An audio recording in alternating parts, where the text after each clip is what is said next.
Hello friends, तो चलते हैं हम अपनी एक्सरसाइज के अगले क्वेश्चन पे। क्वेश्चन देखो, बहुत सिंपल है।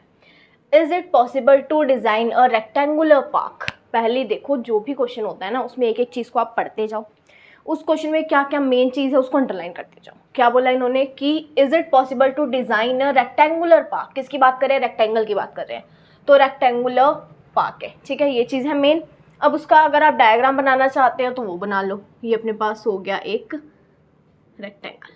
ठीक है जी। और पेरीमीटर जो है इसका 80 मीटर दिया गया है। पेरीमीटर पता है आपको क्या दिया गया है यहाँ पे? 80 मीटर्स। अब एक चीज़ पेरीमीटर को देख के आपके दिमाग में ये चीज़ आनी चाहिए कि पेरीमीटर का फॉर्मूला हमें पता है, वो हम लिख सकते हैं। मतलब जो जो चीज़ें क्वेश्चन में हमें काम आ सकती है ना, वो लिखते जाओ। आगे देखेंगे काम आती नहीं आती, पर जो जो चीज़ लेते जा रहे हैं जिन जिनका नाम, वो चीज़ें एक बार के लिए लिखते जाओ। जैसे पेरीमीटर का यहाँ पे जिक्र हुआ क्वेश्चन में, वो लिखो। पेरीमीटर क्या लिखोगे? क्या होता है फॉर्मूला? 2 इंटू में लेंथ प्लस में ब्रेथ, ऐसा कुछ फॉर्मूला होता है पेरीमीटर का। ऐसा कुछ क्या, यही होता है पेरीमीटर का फॉर्मूला। हमने इसके इक्वल रख दिया। क्या सही है ये? बिल्कुल ठीक है। ठीक है, आगे कह रहे हैं एरिया 400 मीटर स्क्वायर। ये चीज़ अंडरलाइन कर दी हमने, पेरीमीटर फिर एरिया 400 मीटर स्क्वायर। अब एरिया का फॉर्मूला भी हमें पता है, तो एरिया बोला है तो एरिया का फॉर्मूला भी लिख लो। एरिया क्या होता है? लेंथ इंटू में ब्रेथ। कई बार स्टूडेंट्स क्या बोलते हैं, हमें यही पता नहीं चलता क्वेश्चन में करना क्या है, क्या दिया है, क्या करना है।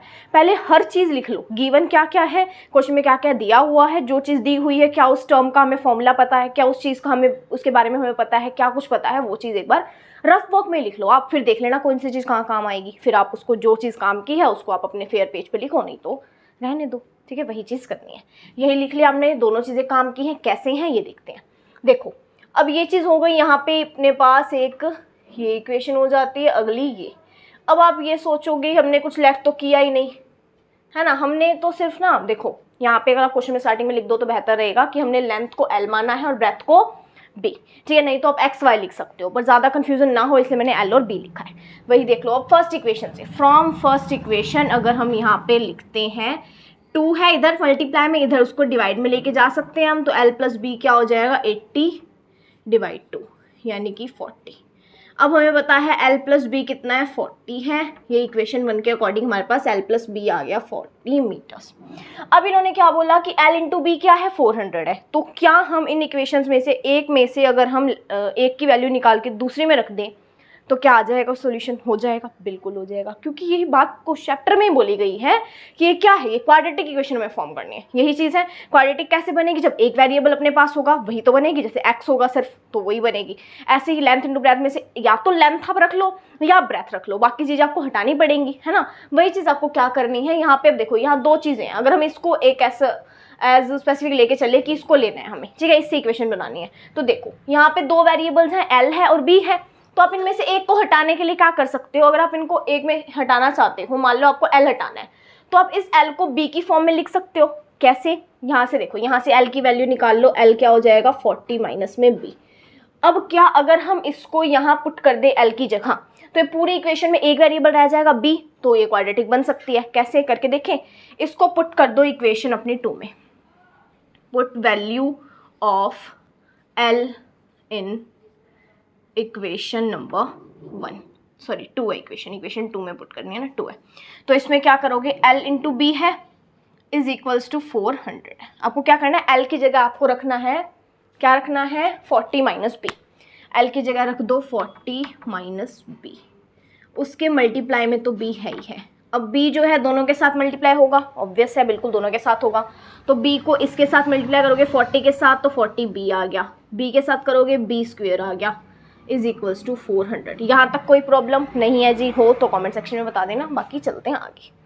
क्या आया? 40B आ गया, माइनस में B स्क्वायर आ गया। अब ये 400 इधर पॉजिटिव है, उधर जाके इक्वल टू के उधर जाके माइनस में कर सकते हैं, is equal to 0। Is it right? बिल्कुल है। ठीक है, आगे चलते हैं। अब देखो, जब भी हम ऐसी इक्वेशन देखते हैं क्वाड्रेटिक, हम क्या करते हैं? जो स्क्वायर वाली टर्म होती है उसको आगे रखते हैं, है ना। अब उसको आगे रखने के लिए आगे लाओ। अब ये माइनस की है, इसको पॉजिटिव कर लेते हैं, हमें हमारे लिए ईजी रहेगा। वैसे तो सॉल्व वैसे भी कर सकते हैं, पर ज़्यादातर हम क्या करते हैं? माइनस जो है कॉमन ले लेते हैं। वही चीज़ हम यहाँ करेंगे। कैसे? ये B स्क्वायर, पहले तो इसको आगे रखो, B स्क्वायर हम माइनस का आगे रख लिया, प्लस का 40B माइनस में 400, बस प्लेसेस चेंज की, एज क्वाड्रेटिक इक्वेशन उसको बना लिया। अभी यहाँ माइनस है, माइनस को कॉमन लिया अगर हमने, तो अंदर रह गया B स्क्वायर क्या रहेगा अंदर बी स्क्वायर, ये प्लस का ये माइनस का चेंज हो जाएगा, ये माइनस का ये प्लस का हो जाएगा, है ना। क्रॉस चेक करना चाहो तो माइनस माइनस प्लस होता है, ठीक है, माइनस प्लस माइनस होता है, बिल्कुल ठीक बात है ना। हर चीज़ को क्रॉस चेक करते चलोगे तो कोई प्रॉब्लम नहीं आएगी। अब देखो, अब ये माइनस है, हटा दो जी, वो तो वहीं चला जाएगा, कोई उसका रहा नहीं। अब देखो ये इक्वेशन अपने पास बन गई इक्वेशन बन गई। अब बस इसको सॉल्व करना है, ब्रेथ की वैल्यू आ जाएगी, फिर ब्रेथ की वैल्यू रख के आपके पास लेंथ की वैल्यू आ जाएगी। करें सॉल्व, कैसे, 400 चाहिए अब हमें 400 के कुछ ऐसे प्लस 400 के कुछ ऐसे फैक्टर्स करने हैं जिनको प्लस माइनस करने पे -40 आए। क्या ऐसे हैं हमारे पास, क्या ऐसे फैक्टर्स हैं? तो देखो करते हैं, चेक करें। 400 के अगर हम करते हैं तो 20, हाँ बिल्कुल है 20 और 20, क्योंकि 20 × 20 करे तो 40 होगा, है ना, और 20 + 20 करे तो क्या बोल रही हूँ, हाँ 20 × 20 400 होगा, ठीक तो है। 20 × 20 400 होगा और 20 + 20 40 होगा। यही चाहिए हमें, यही चाहिए होता है। रूल क्या कहता है क्वाड्रेटिक इक्वेशन का, कि जब हमें ऐसे दो पेयर ढूंढने, ऐसे एक पेयर ढूंढना होता है जो कि नंबर्स को मल्टीप्लाई करने पे तो ये आए, ए का और सी का मल्टीप्लिकेशन, है ना, और उनको प्लस माइनस करने पे अपने पास बी आए। यही रूल कहता है, यही अपने पास फैक्टराइजेशन मेथड है, वही हम कर रहे हैं। करें आगे सॉल्व, इसको कैसे होगा। अब भी हमें साइन का देखना है, कौन से साइन लगाएं कि अपने पास मल्टीप्लाई करने में तो प्लस का 400 आए, और सब्ट्रैक्शन मल्टीप्लिकेशन से कौन सा साइन लगाए कि -40 आए। तो अगर हम माइनस और प्लस लगाते हैं तो -20 + 20 तो 0 हो जाएगा, है ना। अगर हम यहाँ पे दोनों प्लस लगाते हैं तो +20 + 20 प्लस का 40 आएगा, नहीं हो सकता। अगर हम दोनों माइनस के लगाएं तो -20 × -20 प्लस का 400, -20 -40, ये ठीक है, ये ठीक है। चले आगे, क्या b² माइनस में 20b लगा दोगे, फिर -20b प्लस का 400, ये 0 मत भूलना, 0 साथ लेके चलो। करें जी आगे सॉल्व।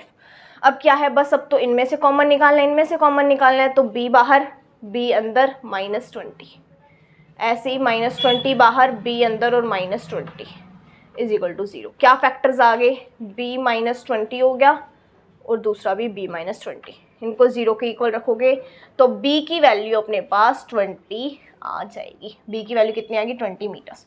अब हमें लेंथ भी निकालनी है ना, लेंथ निकालनी है, ये बोला है ना फाइंड लेंथ एंड ब्रेथ, तो ब्रेथ तो अपने पास आ गई, अब लेंथ निकालनी है। तो इस इक्वेशन में ये जो अपनी ये थी, ये चीज़ थी, यहाँ पे पुट कर दो। तो b अगर हम 20 रखते हैं तो 40 - 20, लेंथ कितनी आ जाएगी, लेंथ भी 20 मीटर आ जाएगी। इन्होंने बोला इज इट पॉसिबल, कि क्या ये पॉसिबल है कि अपने पास लेंथ भी हो किसी, इन्होंने क्या बोला था कि ये सिचुएशन पॉसिबल है, नहीं। तो हमने लेंथ एंड ब्रेथ निकाली, हम अब देखेंगे क्या पॉसिबल है, नहीं, बिल्कुल पॉसिबल है। क्यों, अगर अपने पास कोई लेंथ भी 20 मीटर है और ब्रेथ भी, बिल्कुल हाँ। लेकिन कुछ क्या होंगे, वो कंफ्यूज हो जाएंगे, वो सोचेंगे कि लेंथ और ब्रेथ दोनों इक्वल है तो वो तो स्क्वायर बन जाएगा, अब तो वो लिख देंगे नो ये पॉसिबल नहीं है। पर ऐसा नहीं है, ये चीज़ पॉसिबल है। क्यों, क्योंकि एक स्क्वायर जो रेक्टेंगल होता है ना, वो भी एक टाइप का स्क्वायर ही है, ठीक है, वो भी क्या है, स्क्वायर ही है। क्या बोल रही हूँ, I mean to say that, I want to say that कि स्क्वायर एक टाइप का रेक्टेंगल। आप कंफ्यूज हो गए होगे, रुको रुको रुको रुको, अरे हट जा भाई, तो रुको। देखो अपने पास ये एक स्क्वायर है, स्क्वायर जैसा लग नहीं रहा वैसे, ये अपने पास एक स्क्वायर, ये भी स्क्वायर जैसा नहीं लग रहा, पर आप मान लो एक बार कि ये एक स्क्वायर है, ठीक है। ये अपने पास एक है रेक्टेंगल, ठीक है। रेक्टेंगल में अपने पास होती है लेंथ, होती है ब्रेथ, होती है। स्क्वायर में साइड्स होती हैं।